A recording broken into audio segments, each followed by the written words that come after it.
એટલે મેં એને 2-3 વાર કીધું કે ભાઈ હું તમને પગે લાગીને કહું, તમે આ રહેવા ગયો, તમારે એકલો ડાયરો કરવો હોય તો શૂટિંગ કરો, પણ તમે કે ના અમારે સીડી ઉપર માતાજીના ફોટા છાપવા હોય ને એ બાને તમારા ભગુડાની જાહેરાત થાય ને. મેં કે ભાઈ તમે જાહેરાત કરવાવાળો કોણ? અમારી માં બેઠી છે અને તમે કઈ રીતે? મેં કીધું ને જા. એટલે આવું જ મેં એને પછી મોઢે ન કીધું, પણ મેં કીધું એટલે પહેલાં તું ધંધો જ તને દેખાતો હોય. મા મોગલના ચરણોમાં પ્રણામ કરી મહેશદાન બાપુ પોતે બોટાદ રહી છે, પોતાની પાસે કોલેજો છે, સ્કૂલો છે, હજારો બાળકોને એ અભ્યાસ કરાવે છે અને મહેશદાન બાપુની આ 13મી પેઢી હમણાં હળંગ હાલી આવે છે. 13મી પેઢી છે આ, જેના ઘરે કાક બાપુના ઉતારા હોય, લીમડી શંકરદાનજી બાપુના ઉતારા હોય, કે જે કવિઓના મહિનો 2 મહિના એમના ઉતારા રહે, 2 મહિના રોકાય બધાએ પાટણામાં એમના ઘરે. અને આવી પરંપરા જેને એની પરંપરામાં મા મોગલ પૂંજાય. અને એક ચોખવટ કરું કે જ્યાં કોઈ પણ ગમે એટલું મેલું કોઈ કરતું હોય કોઈ ઉપર, પહેલાં તો માનો કે રજવાડા હતા, મોટી જગ્યાઓ, તો એના ઉપર પણ લડવા કરતાં કંઈક મેલું કરી નાખે તો આવું બધું થતું. ત્યારે સાહેબ દરેકના ગઢમાં વર્ષો પહેલાં દરેકના ગઢમાં બાપુ માં મોગલને બેહાડવામાં આવતી હતી, જેથી કરીને એના સોરુના રખોપા કરે. આ નામ છે મા ભગવતી મોગલનું, એ ગુપ્ત નામ હતું.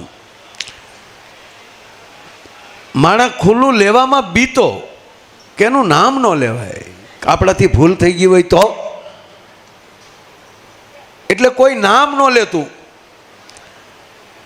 આજની તારીખે હજી ફોટો નથી પાડી શકતું કોઈ આ ફળાનો. પછી કોઈ શ્રદ્ધાથી કાંઈ કરી લીધું હોય વસ્તુ જુદી છે, પણ અહંકારથી ગયો કે નાના તો હારા વિડીયો ઉડી ગયેલાના દાખલા. વિડીયોના જે કેમેરા હોય ને, એક સ્ટુડિયોવાળા ભાઈ ત્યારે તો એના સાક્ષી છે આ ભીમને બધા, ભીમના હાથમાં જ વિડીયો હતો. હવે શરૂઆતમાં ત્યારે આપણે અહીંયા અંદર પ્રોગ્રામ કરતા, મહેશદાન બાપુ શરૂઆત હાવ કરી ત્યારે અહીંયા અંદર પ્રોગ્રામ કરતા.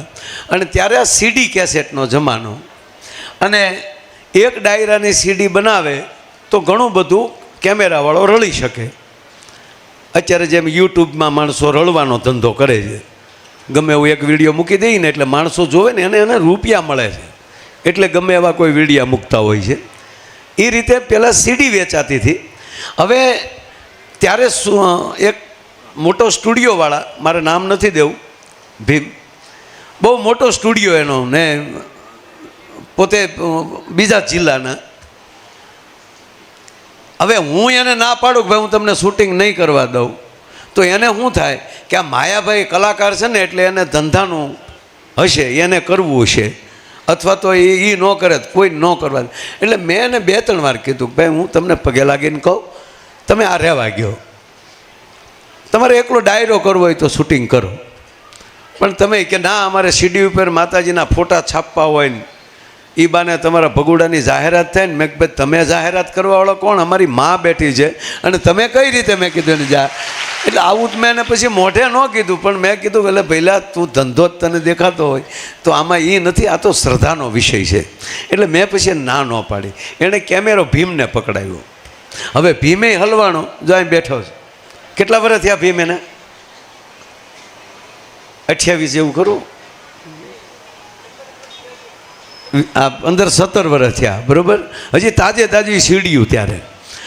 એટલે એ ક્યાં ભાઈ તું ઉતારી દે, અને એમાં 50% ભીમે ભાગીદાર તો ખરો. એટલે નહીં કેમેરો લેવામાં, ઓલામાં નહીં, આમ થોડું ઘણું મન ખરું કે ભાઈ એ બાને એ, કારણ કે એને સંબંધ હોય એટલે એ ના ન પાડે કે આ એ કેસેટનો ધંધો કરે, એ કેસેટની મોટી કંપની. એટલે ભીમને કે ભાઈ તું ઉતાર. એટલે આજે આનો જે વિડીયાનો જે આગલો ભાગ આવે ને આમ ઝૂમ કરવાનો, ફેરવવાનો, આઘું પાછું કરવાનું, એ ડાયરેક્ટ થઈ ગયો. વિડીયો ગાંસવા જો જાય બેઠો છે અહીંયા, એણે બીજાને પકડાવે, બીજાને આખું વાઇબ્રેશન જો એને હાથે જે એને એનો અનુભવ કહે છે. આ કોઈ ઉપજાવેલી વાતો નથી બાપ. એટલે એ પછી તો એ જે થયું અને છતાંય થોડું ઘણું એને એમ થયું કે હજી આ જેટલું આવ્યું એટલું લઈ અને આની સીડી બનાવી નાખું. એટલે એ કાર્ય 100 કેસેટ ડબિંગ થતી હોય ને, એ કાર્ય 100 કેસેટ તૈયાર થઈ જાય એવો એને શું કહેવાય, અહીં રેકોર્ડિંગનો એનો આપણે સાદી ભાષામાં ઘોડો. આપણે એક હારે નથી 50 થાળીઓ મૂકી દેતા એવો ઘોડો હોય, એમાં બધી સીડીઓ એક હારે 50 સડી જાય, 100 સીડી સડી જાય એવો એક ઘોડો. સાહેબ ફટાફટ મળ્યો એના સ્ટુડિયોમાં ઉડવા. હજારોનું નુકસાન. માં કોઈનું નુકસાન કરે નહીં, પણ જ્યાં સામે જેને શ્રદ્ધા નથી અને એ કદાચ એમ કહેતા છે તું મારા દીકરાને ચેલેન્જ કરીશો, મારો દીકરો કે તું માનતો નથી, આવું કદાચ હોય. અને એ ઘોડા મળ્યા ઉડવાની, એ માણસે ત્યાં માનતા કરી કે આજ પછી કોઈ પૂનમ હું નહીં પડવા દઉં, કે હું પૂનમમાં જાગધાર ઉતરી. અવડો મોટો માણસ સાહેબ કે હું જાગધાર ઉતરીશ અને જાગધારથી હાલીને ભગુડ આવી અને કોઈ દી ત્યાં હું મહેમાન નહીં થાવ, એવી રીતે હું એક સોરું તરીકે આવીશ. અને આજની તારીખે એ માણસ આવે છે, મારા પરમ સ્નેહી છે, સાથી ઠોકીને કહું મારા મિત્ર જ છે, પણ આજ સુધી કોઈ દી અહીંયા એ મને નથી મળ્યા. એ કે અહીંયા હું મળું ને તો તમે મને મહેમાન તરીકે સોફે બેહાડો તો મારું વરદ તૂટે, એટલે મારે એ નથી કરવું સાહેબ. જ્યાં પુરાવા દેવાની જરૂર નથી. આ દેવી પુંજક છે, વડોદરા રહી છે, આવા શેડ બનાવવાના કોન્ટ્રાક્ટ રાખે છે કંપનીમાં. મોટો માણસ છે દેવી પુંજક. એક સારા સમાજ સાથે એને લગ્ન કર્યા, એને દીકરી થઈ. દીકરી 2 પગે અપંગ. હવે મોટો માણસ છે. આ થોડાક વર્ષ પહેલાંની હું તમને આપી, 2 કે કેટલા વર્ષ, 3 વર્ષ થયા આ વાતને. આવી વાત આપણે બીજે કરતા નથી ને, કોઈ મંચ ઉપર જાહેર કરીને કાંઈ ઓલું કરતા નથી. પણ મારી માવું બેઠી, બધી મોગલું બેઠી છે એટલે વાત કરું છું તમને. કાંઈ શ્રદ્ધા કેવી છે એ. હવે એ દીકરી 3જા કે 4થા ધોરણમાં આવી. એણે તમામ દવાખાના દિલ્હીથી માંડી અને મુંબઈ સુધીના તમામ એ કેટેગરીના જે ડૉક્ટરો હતા, એના સ્પેશિયાલિસ્ટ જેટલા હતા, એને બધાને દેખાડી દીધું. પછી ભાઈ અહીં આવ્યો ત્યારે મને વાત કરતો હતો, હું વાત કરું છું. પછી કે માયાભાઈ તમારા ડાયરા કીર્તિભાઈના એના જે ડાયરા ભગુડાની વાત સાંભળી ત્યારે મેં એક ફોટો લાવીને મારી ઘરે મૂક્યો અને ત્યાં દીવો કર્યો. ની દીકરીને કીધું બેટા આ તારા પગ હારા કરશે. હવે દીકરીને ખબર નથી હો મોગલમાં કોણ છે, અને દીકરી એમ પૂછે કે બાપા આ કોણ છે, તો કે આપણી માં છે. એ તો એ સમાજની શ્રદ્ધા તો અદ્ભુત છે, આપ જાણીએ છીએ. એ આપણી માં છે. અને દીકરી નિશાળે જાય, અપાય 2 પગે, એને ગાડી લેવા આવે, ગાડીમાં જાય, પણ રોજ દીવો કે હેમાં તું મારા પગ હારા કરીને, હેમાં તું મને હાલતી કરીને. સાહેબ આવી વાતું ન કરીએ કે આપણને કેવી માણસને શ્રદ્ધા હશે. અને દીકરીને આ સપનામાં આવી છે. એ માણા મને મળ્યો, એ 2 માણા હતા, એ દીકરીને હું મળ્યો. એટલે હું તમને વાત કરું કે બાપુ એના બીજે દી સવારમાં કીધું બાપુ ભગુડા ક્યાં આવ્યું? તક તને કોણે કીધું? તક મને માએ બોલાવી છે.